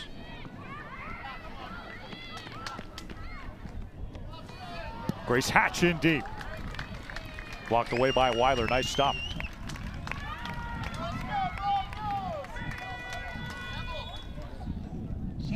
How about this? Final 15 minutes. Ava DeLeese coming off the pitch. Broncos for the first time this season will sub on a new keeper. Jordan Perry is on, and Ava with a big applause as she heads for her seat. You like that move, Chloe? I think it's such a great move. I mean, you have two sophomore keepers who, in preseason when they were going through their camp, sounds like they were battling. They were. Granted, DeLeese is a solid starter, but props to Perry for still coming in, wanting to battle every single day. Because when there's an automatic number one, that can get very hard mentally. So props to her. Super happy to see that she's going to have this last 15. So no opportunity for a true clean sheet there for DeLeese, but 75 minutes of shutout ball on the back end. She was not challenged one time. Not a single shot on goal from Idaho State against her. And Chloe, you were all over it once again. That's exactly what Jim Thomas said. He said he doesn't envy the backups, Hayden Rollo and Jordan Perry, who were two very successful players in the Big West. Hayden Rollo at USF and Jordan Perry at UC Davis. He said it's tough when you come into somebody who did so much in her freshman season, like Ava DeLeese. But he said, hey, worst comes to worst here, those two earning opportunities with us, or maybe they earn opportunities elsewhere. It's a great opportunity for them to come in and play at a high level and, of course, learn from Ava DeLeese, but DeLeese, of course, has a lot to learn from her backups as well. Avalos in. Avalos tries to center. Tambry Bell with a second effort. And it's shuttled out 77-minute mark back toward the midfield line. They're looking for some first Bronco goals this afternoon. Can tell you that in the attacking third as Boise State plays in the final 14 minutes of this match. And looking at the Broncos goalkeepers, I mean, you can get to moments where you need to make that substitution or have your second string ready to go. So just being able to have the opportunity to get those minutes under her belt, get her some actual live gameplay is massive. Free kick coming for Boise State. 7 shots on goal to 0 for Idaho State this afternoon. Kaylee McKeon will let it go.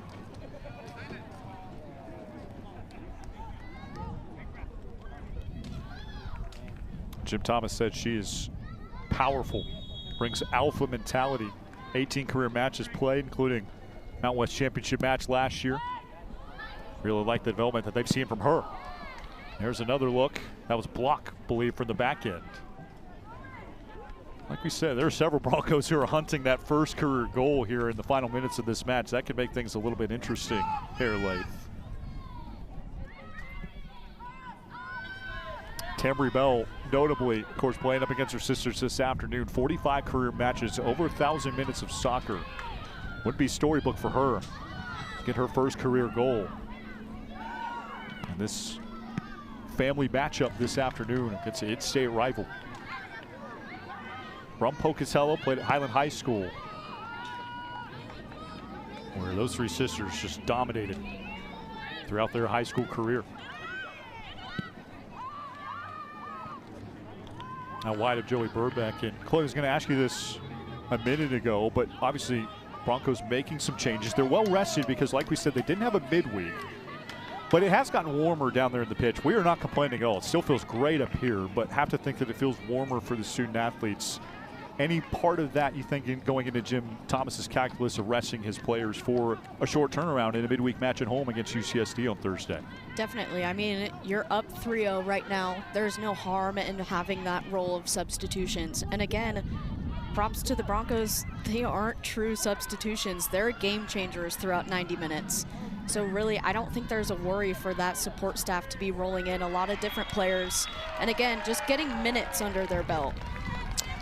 Conversely, how much do you feel like the temperature ramping up here in the second half and the Broncos kind of wearing them down with not only the goal scoring but their physical style play mounted to Idaho State, looking a little less composed in the second half here today? Yeah, I mean, it definitely starts to wear on the players. We've felt it up here even a little bit, but even down there where there's not as much of a breeze and you're just having to deal with the sun beating down on you for 90 minutes. If you weren't with us a couple minutes ago, of course, Jordan Perry in the Bronco net. Transfer from UC Davis. Said he really liked the goalkeeping battle that she put on Ava DeLeese. Doesn't want anybody to feel comfortable. Wants them to continue to feel like they are earning opportunities. On a roster where Coach Thomas said earnestly, really feels like every single player in this group could start. And it allows everyone to have that competitive edge every single day at trainings, at their lifting sessions. Nice stop for Perry. Coming from the corner from Idaho State. Got to feel good for her. And more to that edge, Tambry Bell said this week in her interview as she gets a touch here. So much fanfare in the second half. Tries to spring Avalos. Sophie Avalos looking for her first. A tough angle, and it's stopped by Idaho State. Not much she could do that time. Just better play for the Bengals in the back end.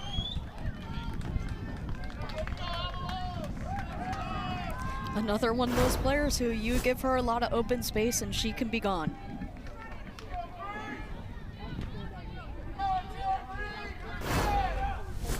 To the point we were making a couple minutes ago, Tambry said this team has much more of an edge to it in 2026 than it has in years past, and she said she's really enjoying that as Lexi Lerwick goes down.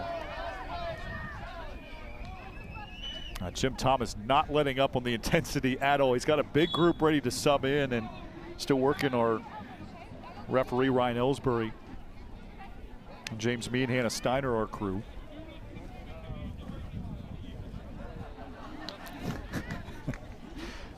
Jim is continuing to chirp, even with his team up 3-0 in the final 9 minutes.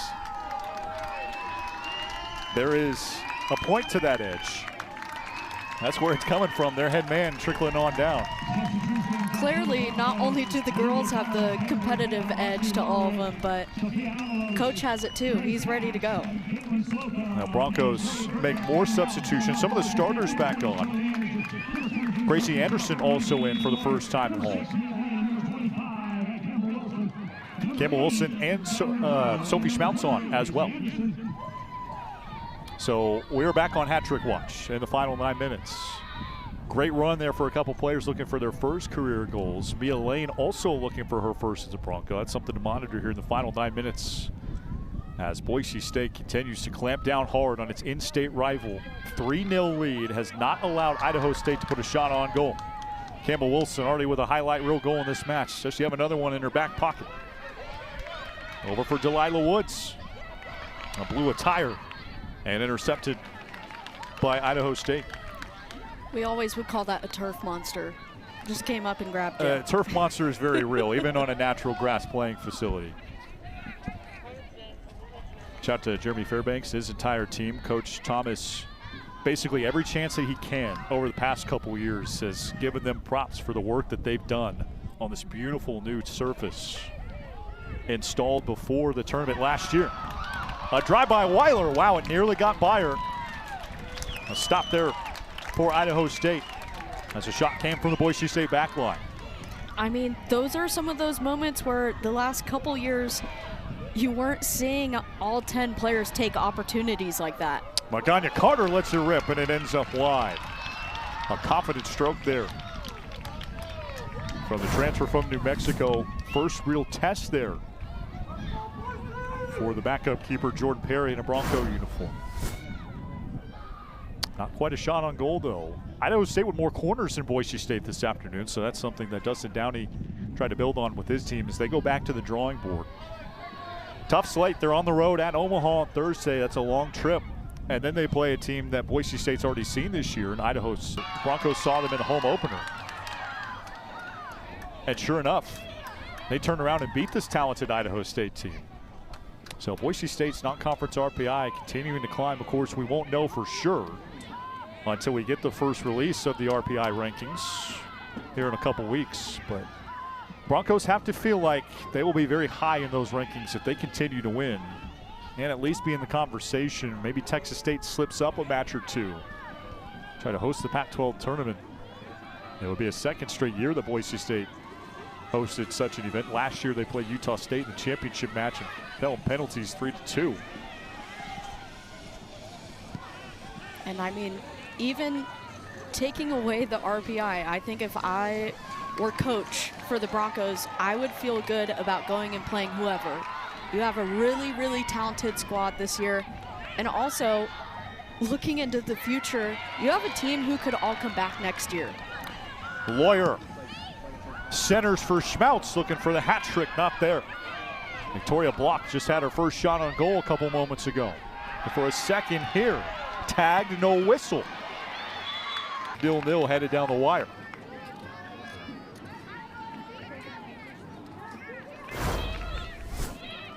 Free kick coming for Idaho State. I like the point that you just made there, Chloe, too. Because watching this team, especially at home, by the way, Boise State 5 minutes away from getting to a 6-0 outscoring mark at home against its opponents. I think every head coach in the country would take that through the first two matches if they can get it. It's looking easy for them right now, right? We mentioned they went into a buzzsaw at Texas Tech. That's a talented roster. You know, Jim Thomas said it was one of the best teams that he's ever seen on the other side in 14 years here.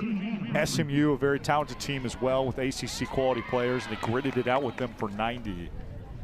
But it's looking easy with this team right now, isn't it? Goals are coming. They're getting great play in the net as expected with Ava DeLeast, and just a very different feel than this team had this time last year in the non-conference. Yeah, and I think you look at it, not only talent-wise are they awesome, they're doing great things, but as a team collectively off the fields, that's a huge game changer. When you have players who are coming into interviews and saying this is the closest our program has ever felt, that's a win. You want all of your players within your roster to feel like they can all go to each other. Everything feels normal and positive. Everyone is happy for each other, even when you have a full roster of starters. Because for other programs, you can see where that can get a little bit detrimental, where that competitive edge actually turns into a negative. Sadrian Cook trying for one more opportunity here in the Bell Bowl, playing against her sisters this afternoon. Just well guarded by Boise State. And again, that's Delilah Woods putting pressure on her. As got to be another encouraging sign if you're a Bronco fan. A true freshman there going toe-to-toe with Idaho State's best all-around attacker. And able to stop it there. Well, for the Bengals, you know, fans certainly going to be disappointed with this result this afternoon, but everybody at Boise State with nothing but good things to say about this program and the direction that it's headed under Dustin Downey. And of course, the Bell family mentioned how much These two teams scheduling each other, getting to see three sisters play against each other, meant to their family. Good things coming for this program as well. Like we said, they had their best record since 2016. They went 10-9-1 in 2014. And they'll slip one by. That's a great way to end the afternoon for the Bengals. They will avoid the shutout as they get a goal here in the final 3 minutes of the match. And it's 3-1.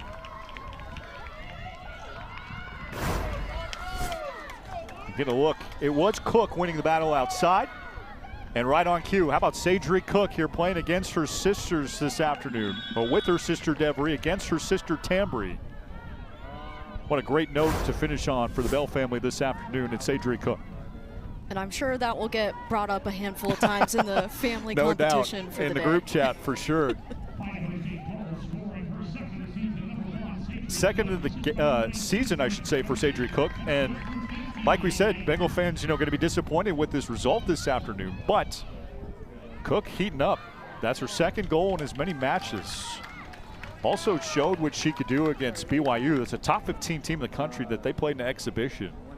And Cook scored in that game. A really strong athlete, 5th all time at Idaho State. Dual sport athlete. Competes in track and field as well. Of course, you mentioned her husband, Jordan Cook, the quarterback on that team. So an incredibly athletic family as part of a family of Division I athletes on a bigger scale. Broncos trying to get one back and make it a 3-goal spread once again. Final 2 minutes for Boise State on the attack. Kaylee McKeon chips it short. It'll be played by Weiler. And props to Cook. I mean, doing one college sport is hard. Amazing. But the fact that you're doing a second one on top of that, super, super impressive. Couldn't have said it better. And both at the Division I level. Broncos looking for another one. Ooh, Schmautz goes down. She was looking for the hat trick. Sophie slow to get up. Fortunately for Bronco fans, back up to her own power pretty quickly, but in a game that is absolutely decided at this point, Chloe, that's not something you want to see if you're Jim Thomas on the sideline. No, definitely the point of the game where you want everyone to be safe walking off the field and healthy heading into that next match. Another chance for Broncos in the final 50 seconds. Idaho State, like we mentioned, they'll be at Omaha. Boise State back at home on Thursday. You can catch the game right here on YouTube if you can't make it out to the Boas Complex. Jill Anderson to take the free kick. Wow. Off the crossbar. Anderson looking for her 12th career goal. Robbed by a matter of inches here this afternoon. Boise State another drive and likely a final save there by Weiler. Final 10 seconds ticking off of this very fun and competitive match this afternoon. Idaho State sends it in. Perry will watch it go by, and Boise State puts a finishing touch on a brilliant win this afternoon. Idaho State gets one shot on goal. Sadrie Cook finds the back of the net in the final 5 minutes. Other than that, Boise State puts the clamps on. 3-1 win. Out shooting them with shots on goal, 10-1. And Chloe, not a lot of boxes unchecked this afternoon for Boise State in its 3rd win of the season. No, and I mean, just overall, what a fun match. Such a fun environment. I heard it was announced that just over 1,100 fans out here today. I mean, just what an atmosphere, and then you're also walking away with a W. Like we said, shout out to everybody involved here at Boise State. This atmosphere has gotten incredible over the past 2 years specifically. The team continues to win, and that's a great marker for Jim Thomas and his team, getting over the 1,100 attendance mark. Fans on the far side of the pitch, fans packing the bleachers and under the shade of the trees here this afternoon. Boise State now 2-0 on its home field this season. 3-1 on the season thus far. And again, the fun continues a couple weeks at home. Next road matchup will be September 10th at Cal State Bakersfield. And again, looking for another home win this Thursday against UCSD. Hope you can come back out for that one. If not, like we said, catch us right here, same spot. 6 p.m. start against the Tritons of UCSD. Boise State, a great fan applause here this afternoon. Jim Thomas, the head man, making his way over to join us. Coach, your team put the finishing touches there in the second half on a 3-1 win. What did you like about the first couple minutes there in the second half? I liked a lot about the second half for a lot of different reasons, but the tempo was quicker. You know, it's not going to be clean all the time, but they starting to see what they're capable of when they're trusting one another and playing that fast. I think a lot of the time the dribbles that we have are a deferral to not really playing the game fast enough in their minds, and you saw a lot more interactions, combinations, movement off the ball in the second half, and it resulted in some great goals. Coach, you got the win today. Now you have a next match on Thursday. What is going to be some big key factors heading into that match? Well, you always heal, you know, and then to be honest with you, I think expressing to those guys that, there's opportunities for everybody. We see Delilah and Vic come in today, play out of their minds, and we're already deep in that wide back position, but we've got to get Joey into the game today. She did wonderful as well, and there's a number of strikers that have been coming into games and influencing it. So the message has to be that it's a team collective, but then again, what are we capable of? You know, can we show them what they did in that second half versus the first, so that maybe we can hold on to that second half a little bit more. Awesome stuff as always, Coach. Win number 3 already. Go celebrate with your team. Appreciate you. Thanks, guys. Jim Thomas, another win in his ledger. A good way to celebrate his birthday, by the way. Happy early birthday to Coach, who will be celebrating tomorrow. No better way than to wake up a winner after his team gets a job done today. Sophie Schmautz, our guest here post-game, and Sophie had the brace here this afternoon. Congratulations on that. What did you see in those 2 goals this afternoon? Honestly, like with the corner kick, Max always says that we have to flex, and so being able to get that second ball and getting it in the back of the net felt great. Sophie, great game today. What is it like being here at Boise State, getting to play in front of your home fan base? It's amazing. I've always dreamed of playing at Boise State and being able to play in front of fans from Boise, and so it feels amazing. We were just talking toward the end of the match there. It's looking really smooth for you guys right now. You guys are doing a lot of what you're trying to execute on the pitch right now. What's going into that for you? Obviously a great connection there with Campbell Wilson, and then what do you feel like is going well for this team overall right now as you already get your 3rd win? I would say overall, like in practice this past week, we've really practiced just playing fast, and I feel like we really applied that to this game, and I think we were able to just play through the levels and play fast, and I think that's what really helped us get the win today. Awesome stuff. Congratulations. Already a couple more goals. You guys get another win. Go celebrate with your team. Thank you. Broncos victorious again this afternoon as we start to put a bow on it for you, Chloe. We mentioned that broadcast coming up on Thursday. Any final thoughts on this one today as the Broncos win the Bell Bowl? It's really, I think for the Broncos, how are you going to carry over that second 45 minutes into that match on Thursday? But also, how are you going to carry it into your next training session, your next weight session? You have to find that way where you, Coach was touching on that tempo, you have to have that tempo every single minute. Oh, very well said. Thanks, Chloe, as always, for being a part of our broadcast today. Appreciate our entire team back in the truck, everybody at Pac-12, helping us make these broadcasts possible. It's a real privilege to be here with you this afternoon as, again, Boise State rolls 3-1 this afternoon. Idaho State back in action again on the road at Omaha Thursday. Boise State back at home looking for another thrilling home win as the Broncos get to 3-1-1. For our entire crew, I'm Garrett Jones saying good night, everybody. Thanks for watching. We'll see you next time for Pac-12 Soccer on YouTube.